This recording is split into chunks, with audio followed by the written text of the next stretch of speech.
Welcome to Creepytalks. Story 1. The Funeral Home That Never Slept. The job.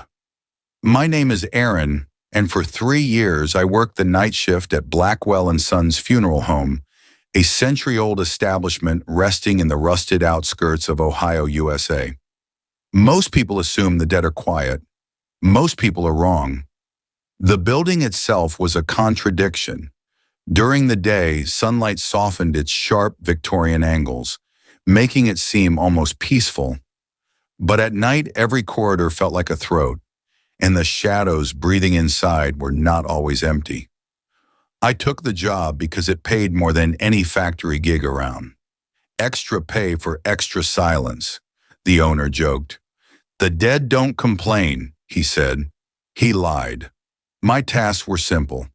Watch the front, keep logs, maintain temperature in the mortuary room, keep watch over the bodies waiting for transport or burial. Simple routine, supposedly, but night shifts have a way of swallowing sanity, inch by inch. 2. The quiet room. Blackwell & Sons had a room we called the quiet room. It was where newly arrived bodies were taken before official processing. The room's white walls were too clean, too empty. No photographs, no icons, not even a clock. None of us knew why. The door had a habit of unlocking itself every so often, no matter how many times we secured it. We joked about restless souls. It stopped being funny after the 3rd week. One night around 2:40 a.m., I was doing a routine log check when I heard it. 3 knocks. Slow. From behind the quiet room door. At first, I thought it was my imagination. Lack of sleep often toys with your senses. But then came another set of knocks. 1, 2, 3. Soft, careful. Like someone asking politely to be let out. I froze. My rational mind scrambled for explanations. Maybe pipes. Maybe settling wood. Maybe. Then I heard something move inside. A scrape across the floor. Chairs did not exist inside that room. No objects to drag. Nothing that should make sound. Nothing alive at least. 3. The ledger. We were required to keep track of every body, name, time of arrival, condition. But sometimes names appeared in the ledger without our writing them. Names of people who weren't supposed to arrive until morning. Names we didn't know. And sometimes names without bodies at all. One night I found a name written in shaky handwriting, Miriam Blackwell, 3:12 a.m. There were 2 problems. 1, no one by that name was scheduled. 2, Blackwell was the name of the owner's family line. 3:12 a.m. I looked at the clock. 3:12 a.m. At that moment, the quiet room door clicked open. My heart jumped into my throat. No footsteps followed, no breathing, just the slow slide of darkness from the room into the hallway. I should have closed the door. I should have called someone, but I just stood there staring into that void. The air felt different, heavy, weighted, like someone was standing right in front of me, even though I saw nothing. Something wet dripped onto the floor. A dark smear near my shoe. Blood. Fresh. I stumbled backward, my breath shaking. No bodies that night were fresh arrivals. None could bleed. None should bleed. I forced myself to close the door, hands shaking violently. But the moment the door latched, 3 knocks. Soft waiting. 4. The camera. We had security cameras installed in every major room, except the quiet room. That one always malfunctioned. But one night, I brought my own small webcam and taped it inside, just to see. When I checked the footage at 4 a.m., it showed nothing for a long stretch. I fast-forwarded. Still nothing. Then, at 3:12 a.m., the screen warped, like a ripple in reality. A fog-like shape surfaced. Not a person, more like the outline of something trying to remember being human. Its head formed last, like clay being shaped by invisible hands. Then it turned, as though looking straight into the camera. Eyeless, mouth stretched wide as if screaming, but no sound. The camera cut to static. When footage resumed, the quiet room door was open. I checked the timestamp. 3:13 a.m., 1 minute after the name in the ledger, V, the whisper. Around week 8, things escalated. I heard whispers wherever I walked, sometimes so close my hair shifted, sometimes across the hallway. Most were unintelligible, like someone speaking underwater. But one night I understood. I was adjusting temperature in the embalming room when I felt breath against my ear. "Let us sleep." I spun around. No one. The air grew icy.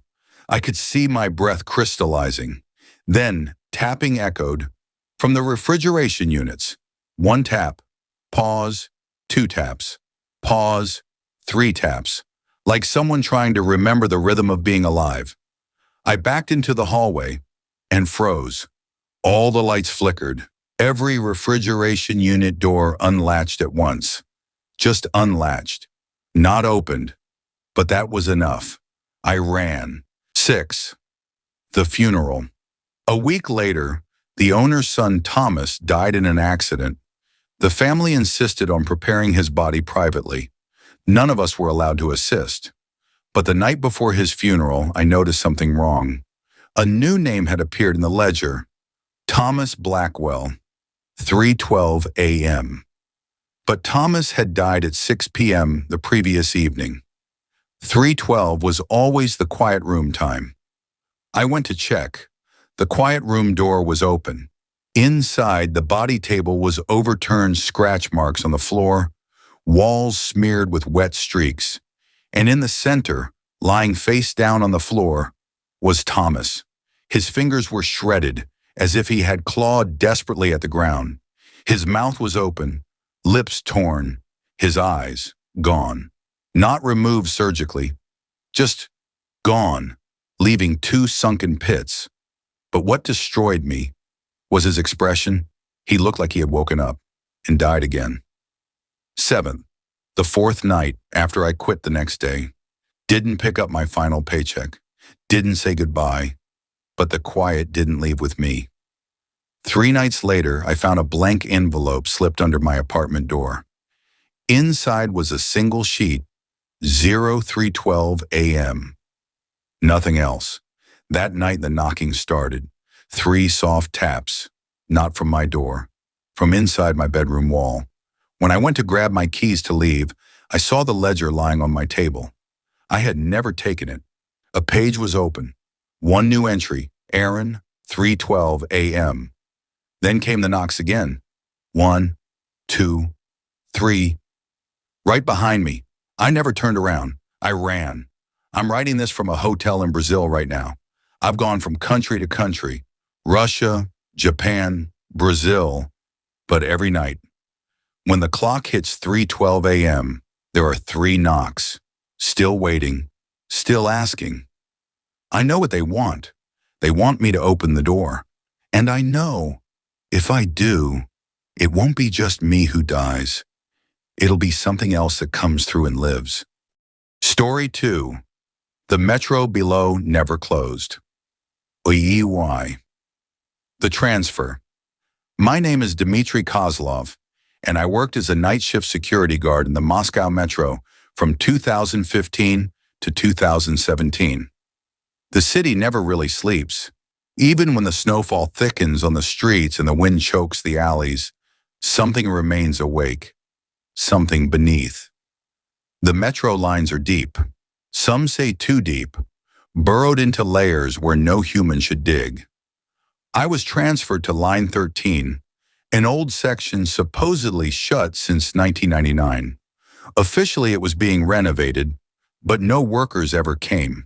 No lights, no announcements, just me and the dark. I asked my supervisor, Volkov, why the line needed guarding if it was abandoned. His answer was too immediate, too rehearsed. People wander. They shouldn't.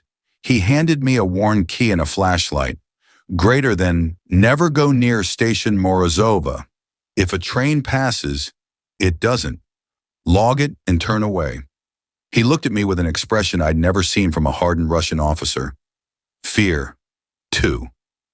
Below, there's a special kind of silence underground, the kind that swallows breath, thought, time. My night began at midnight. Log. Patrol. Log Patrol Line 13 was colder than any tunnel I'd worked in. A damp cold that felt old, like it had been waiting. The tunnels were sealed with steel gates, but wind, sharp, icy, always seemed to push from the darkness, as if something massive was breathing. The first 2 nights were uneventful. I walked my routes, checked locks, sat in the booth reading. But I noticed something strange. Even though no trains ran on that line, every night at 3:07, the tunnel rails began to hum. Not loudly, just enough to feel it in my bones. A low vibration, like a distant animal growl. There were no trains scheduled, but the tunnel knew.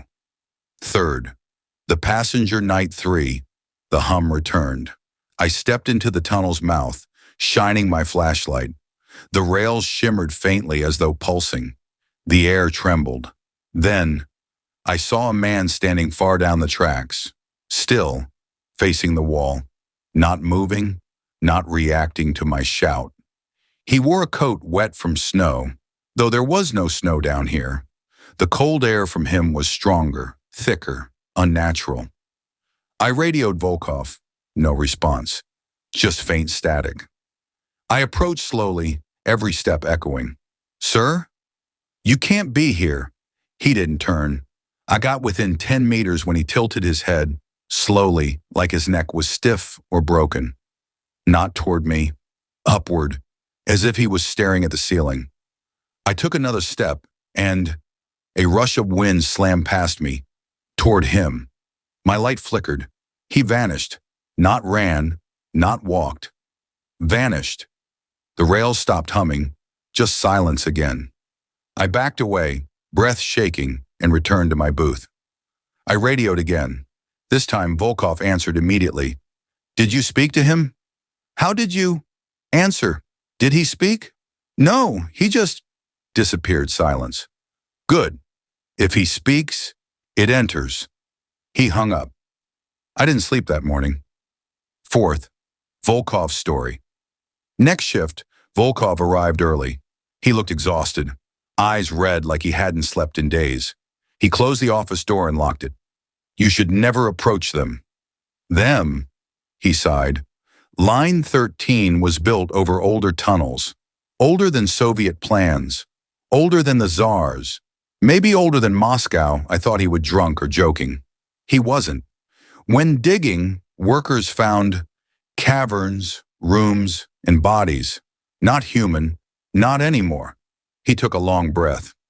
The government sealed Line 13 in '99, but sometimes something walks. I remembered the man, his unnatural stillness, his disappearance. Volkov leaned in. If you hear a train, you didn't. If you see a man, he isn't. If he speaks, never answer. He left without waiting for questions. The train night 5, 0307. The rails hummed again, stronger, the ground almost shaking. I stepped out. Deep down the tunnel, headlights. A train, a real train. Slow, rattling, ancient. Lights flickering like dying candles. It screeched, sparks tearing from old metal. But the metro had disconnected power there. No electricity, nothing should run. Yet it crawled forward, moaning, groaning, as if forcing itself through time. My chest tightened. Every instinct screamed to run. But I watched, hypnotized. The train had only one car, old Soviet design. Glass cracked, metal rusted black. It screeched to a stop at the platform where I stood. Doors side open. Inside, every seat was filled. Not with people, with shapes. Some upright, some slumped, some facing backward. I couldn't see faces, Only outlines. Then one turned its head toward me. A broken movement. Too sharp. Too fast. I stepped back. It rose from the seat, jerking like a puppet. As it staggered toward the door, its body dragged shadows from the seats, like worms of black smoke. Without thinking, I ran. I didn't look back, but I heard steps behind me. Fast, dragging. I reached the security booth and slammed the door. The steps stopped. The tunnel went silent. I dared to look through the window. The train was gone. No sound, no lights, just cold stillness. And on the booth window, 3 fingerprints, as if something had touched the glass, trying to follow. 6 Station Morozova, Night 8. A new order arrived. Check Station Morozova. Log condition, return. No one had mentioned the station for days. I tried to refuse, but the radio only crackled back. Go! So I went. The tunnel seemed longer than before, as if stretching. The humming began long before 3:07. It pulsed like a heartbeat. Morozova station was different. Wide.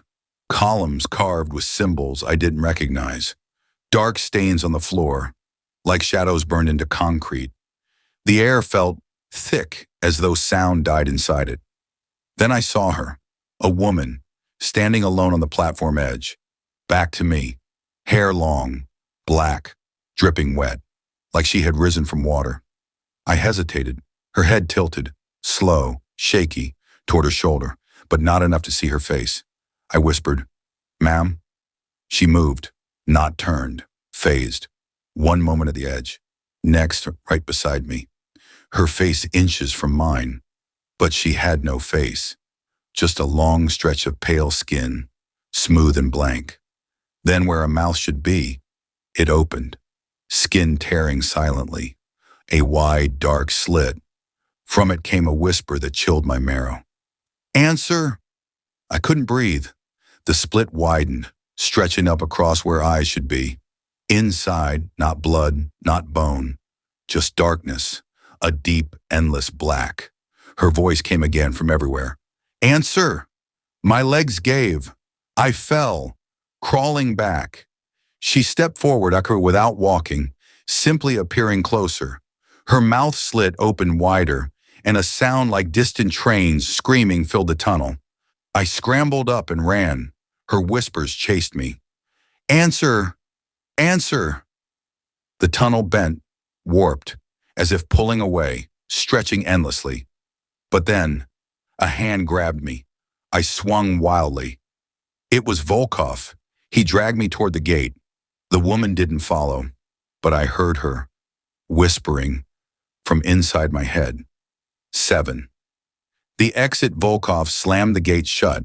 He looked at me, not angry, pitying. "You heard her. She speaks to you now," I trembled. "She asked me to answer." His face turned pale. "If you answer, you belong to them." My voice cracked. "What are they?" He shook his head.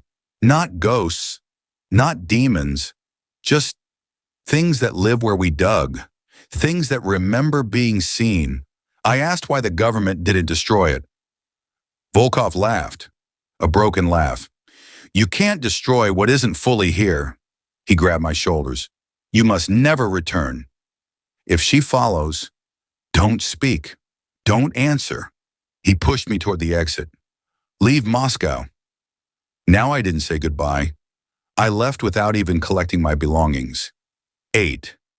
Now I'm writing this from a small town near the Japan-Russia coast, far away from tunnels and rails. I haven't slept well since. Every night at 3:07, I hear something. Not outside, not in the room, inside my mind. A whisper, "Answer." And every night I feel a presence, cold, dripping, standing beside my bed, waiting. If I open my eyes, I know I'll see her. If I speak, I know I'll never speak again. Some nights I hear distant trains where no tracks exist, screeching, screaming, carrying passengers who never lived or never died. I pray silence comes, but the metro below never closed. And one night, I might answer. Story 3. The Mile That Didn't Exist, ICE Assignment. My name is Marcos, former night shift patrol officer assigned to a stretch of the BR 319 highway, an isolated road cutting through the Amazon rainforest. The highway is infamous. Rain swallows the road. Nature erases pavement overnight, and more than once we found entire segments gone, replaced by vines, roots, and jungle. And at night, the jungle is not silent. It listens. My unit handled call-outs for broken down trucks, missing travelers, animal collisions. But the reports that came most often at night were different. Voices in the trees, lights off the road, something walking beside the car. We called these the Amazon Whispers, until one night something responded. Second, the missing couple, August 2014. Storm season. We received a distress transmission over the radio. Weak, cutting in and out. A man's voice. Stopped. The road is gone. There's someone. Then static. We traced the signal to a known trouble point, KM 260. But here's the problem. There was no KM 260. Our maps went from 259 straight to 261. 259, 261. No officer had ever logged a call there. No posts, no marker, no record. And yet the GPS insisted KM 260. My partner Rafa muttered a prayer under his breath. He grew up in the region, knew its stories better than I ever would. He said, "There are places the jungle hides. When it opens, don't look too long." I laughed it off, but I would learn. Third, the mile. The road was drenched, shining like black glass. The forest pressed in from both sides, towering, ancient, alive. At kilometer 259, the mile marker stood, half-rotted, leaning. We drove forward expecting 261, but after a few minutes, the headlights illuminated another sign. 260. Rafa's breath hitched. The sign looked wrong, older than the others, wooden, not metal. The engraving was hand-cut, uneven, as if carved in desperation. We slowed to a crawl. "Someone probably planted it," I said. Rafa didn't reply. He was staring straight ahead, eyes wide, as if afraid to blink. The GPS display flickered, then displayed coordinates that didn't match anywhere on the map. The road ahead seemed different. The asphalt cracked, roots breaking through its surface. Thin mist pooled low across the ground, and the jungle leaned inward as though eavesdropping. We drove in. KM 260 swallowed us whole. 4. The car 10 minutes in, we found the couple's vehicle. A silver compact car sat on the shoulder, hazards blinking weakly. The passenger door hung open. Rain hammered the metal roof. We approached cautiously. The headlights were still on, engine running, but no one was inside. Not a trace. No bags, no phones, no footprints. Although the ground was mud. Nothing. Rafa circled the car. I checked inside. On the dashboard lay a phone, screen cracked, light flickering. A recording was open. I hit play. At first, just breathing. Then the woman's voice. "They're outside. They're everywhere." Branches snapped. A man whispered, "Don't look at their faces. Don't." Screaming. Static recording ended. My skin crawled. Rafa whispered, "We should leave." Call back up. I wanted to agree. But then we heard it. From deep in the trees, a woman crying. The forest line. We stepped away from the car. The crying continued, shaky, broken, echoing through the dripping leaves. "Hello!" I yelled. The crying stopped instantly. Silence spread like poison. Rafa grabbed my arm. "It's not her." "How do you know?" They copy. The rain softened, almost muted. Then came footsteps in the underbrush, slow, uneven, like someone injured. A figure emerged between the trees, shadowed, limping. A woman. She moved into our headlights, her clothes matching the missing report. Face pale, hair dripping.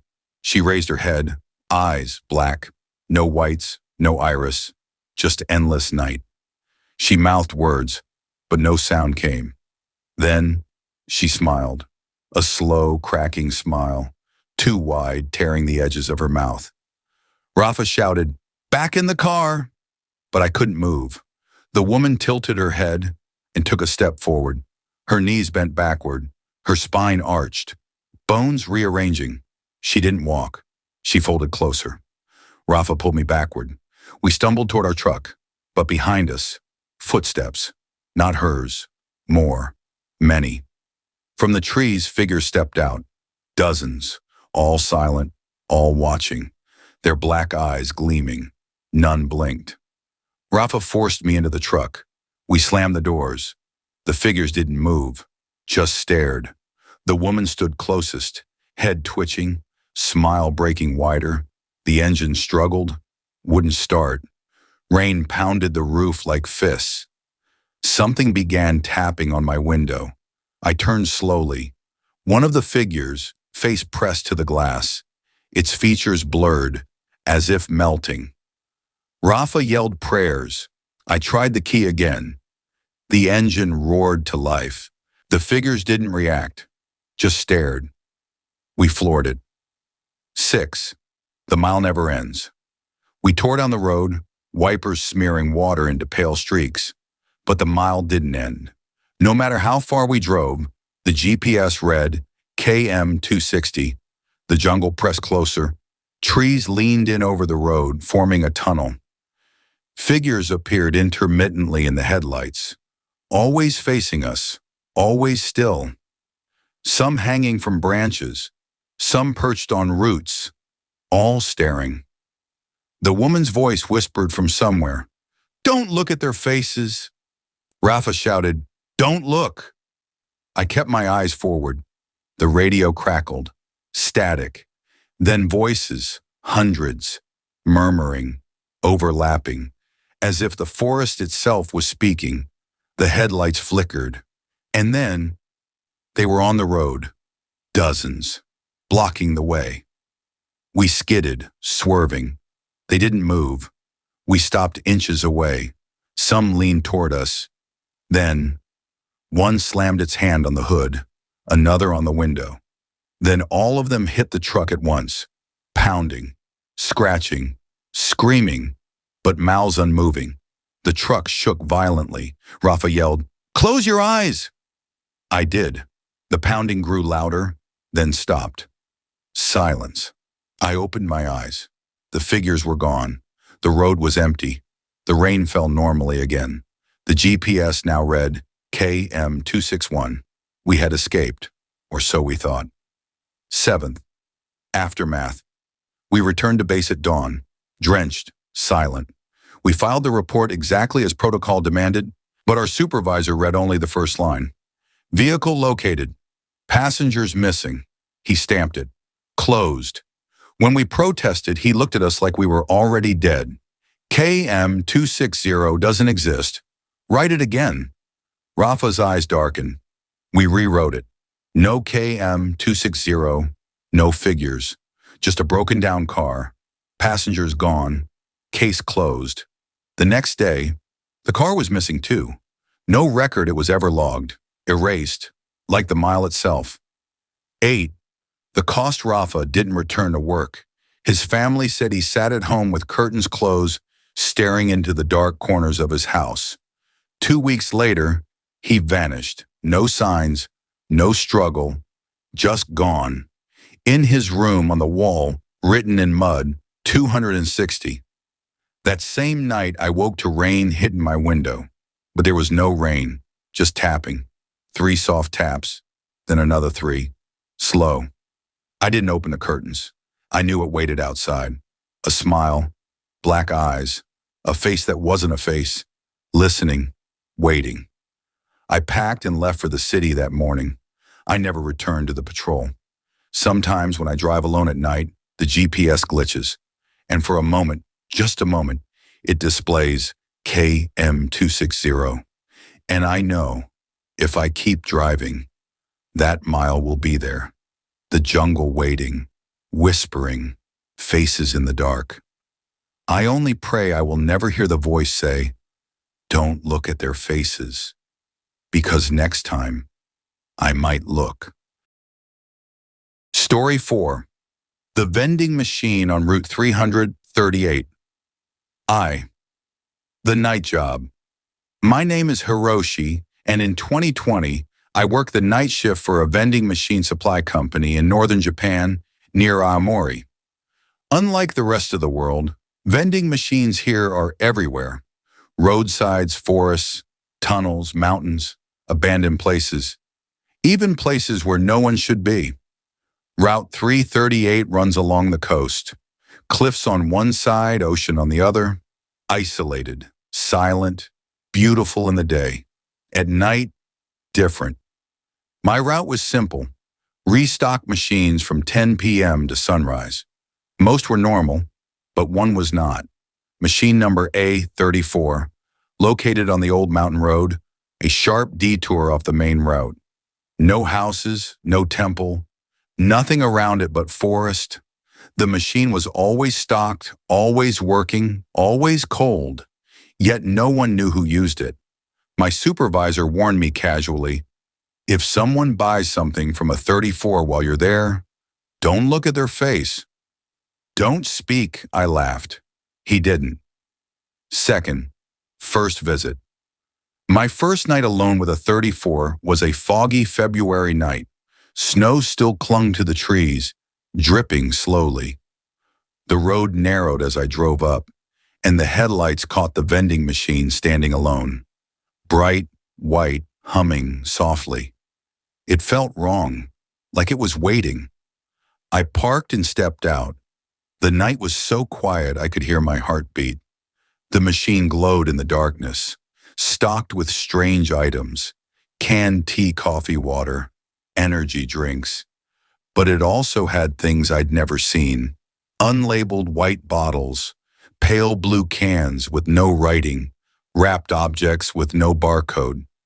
I scanned the machine's ID. Confirmed. A 34. The woods behind me whispered with wind, or something that wanted to sound like wind. I restocked quickly. As I was locking the panel, the machine lit up. A can rattled inside, falling to the retrieval tray. Someone had purchased something, but I was alone. I stared at the retrieval tray. The can was one of the blank blue ones. I hesitated, then slowly picked it up. It was ice cold. Too cold. My fingers stung. A sound behind me, like footsteps on wet leaves. Slow, deliberate. I didn't turn around. My supervisor's words echoed, "Don't look, don't speak." The footsteps grew closer, stopping just behind me. Breathing, soft, wet, like lungs filled with water. A thin hand reached around me from behind, pale, long-fingered, and pulled a coin from my palm. It dropped the coin into the machine. Clink. Another drink dropped.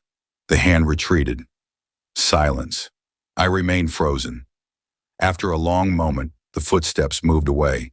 Into the trees. I locked the panel and ran. I didn't look back.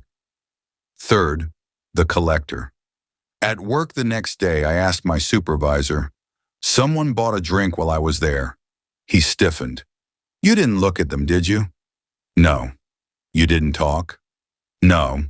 He nodded, relieved. "Then you're fine." I asked who it was. His answer came slowly. "No one living." He explained, years ago, before maintenance was automated, delivery drivers reported strange customers, people standing motionless, appearing suddenly taking drinks into the forest. Some wore old clothing, soaked and rotting. Some had no shoes, some had no faces. They never spoke, only bought. Drivers who looked at them, or spoke, never returned to work. Some were found days later, wandering the mountains, mumbling about empty faces. Some were never found.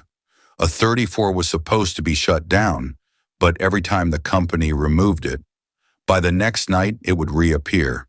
Same place, restocked, working, no explanation. That was the moment I realized I was dealing with something that wanted to be there, something that invited people, something that fed. 4. The woman in white. A week later I returned, fog thicker, cold deeper. As I approached the machine, I saw someone already standing in front of it, a woman in a white coat, long black hair, dripping wet. She stood still, facing the machine, not selecting anything. I stopped, waited, hoping she would leave. She didn't move. I couldn't do my job while she was there.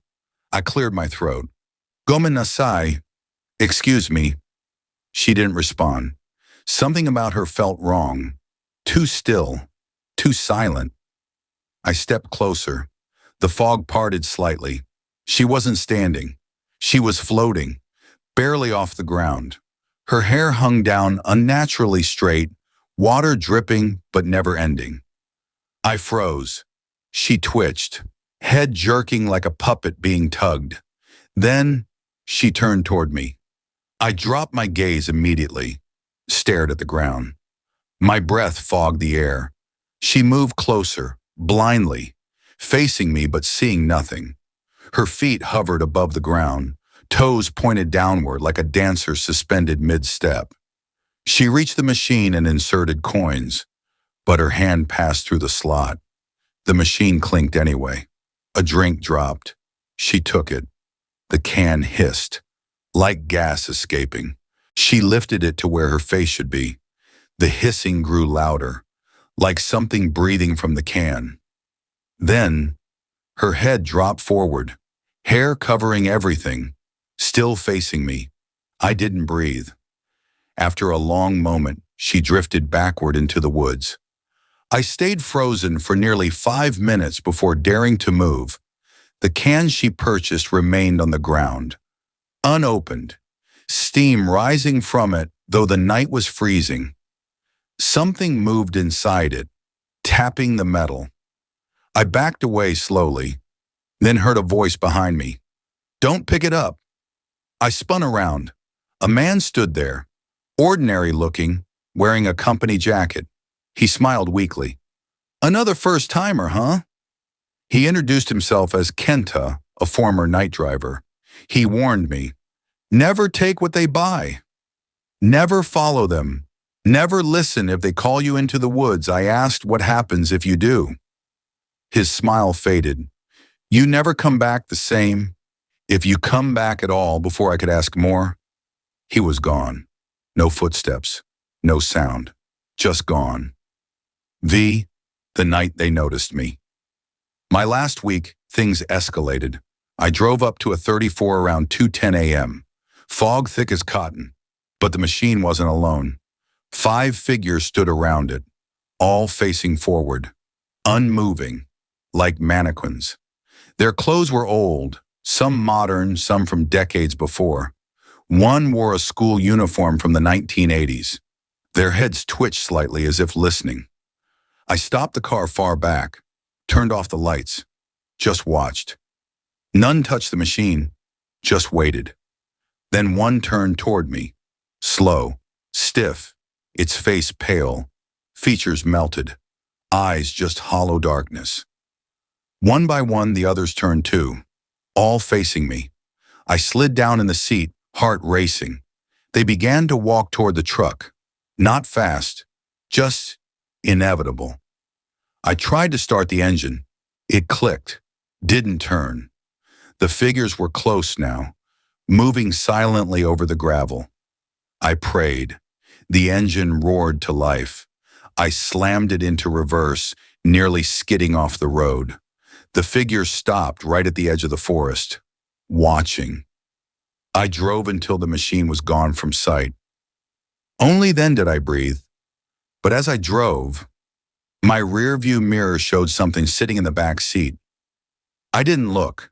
I kept my eyes forward, didn't look, didn't speak. I drove straight to the depot. When I finally stopped, my hands were shaking so badly I couldn't remove the keys.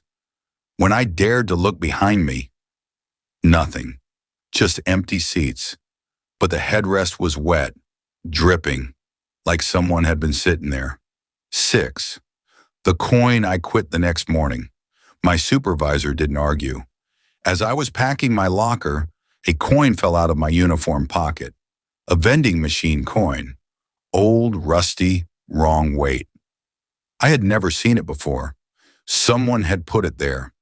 That night, as I took the train home, I heard someone behind me whisper, "Don't look," but no one was there.